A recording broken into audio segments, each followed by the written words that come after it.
Artificial sweeteners, widely marketed as harmless substitutes for sugar, may pose serious, underappreciated risks to liver health, particularly when consumed regularly over long periods. Compounds such as aspartame, sucralose, and saccharin are often assumed to be safe because they are calorie-free, but emerging research suggests that this assumption overlooks complex biochemical and metabolic consequences. One of the most concerning effects is their potential to disrupt gut microbiota, the delicate ecosystem of bacteria in the digestive tract that plays a crucial role in nutrient metabolism, immune regulation, and energy homeostasis. Disruption of gut microbiota, or dysbiosis, can lead to increased intestinal permeability, allowing endotoxins to enter the bloodstream.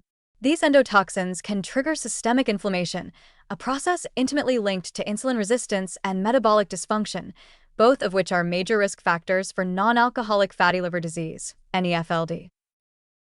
Several animal studies have shown that chronic intake of artificial sweeteners can alter glucose metabolism, causing glucose intolerance even in the absence of dietary sugar or excess calories. This effect is particularly concerning because insulin resistance forces the liver to overcompensate by producing and storing more fat, a mechanism that gradually leads to hepatic steatosis. Over time, fatty liver can progress to inflammation, fibrosis, and potentially cirrhosis or liver failure. Importantly, these changes often occur silently. Routine liver function tests may remain normal until significant damage has occurred, creating a false sense of security for consumers who rely on sweeteners as a safe alternative to sugar. Beyond gut-mediated effects, some evidence indicates that artificial sweeteners may have direct hepatic effects.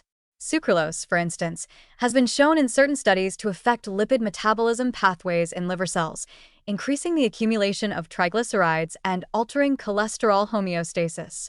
Aspartame, upon digestion, produces methanol and formaldehyde in small amounts, compounds that can place additional detoxification stress on the liver.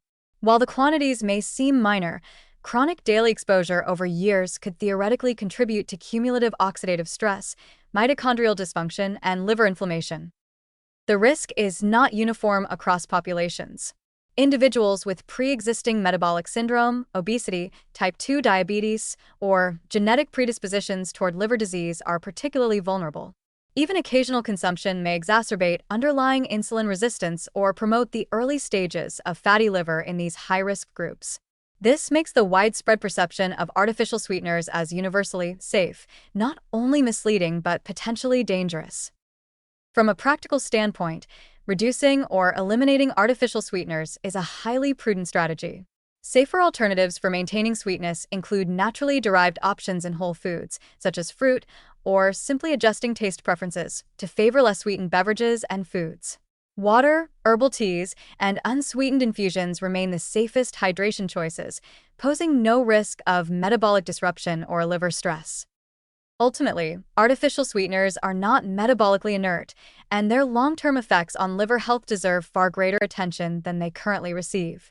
The notion of calorie-free indulgence may be appealing, but it comes with hidden costs, a slow, often imperceptible assault on the liver's ability to process fats, regulate glucose, and detoxify harmful compounds. For anyone concerned about longevity, metabolic health, or liver function, reliance on these chemicals is a gamble with potentially severe consequences.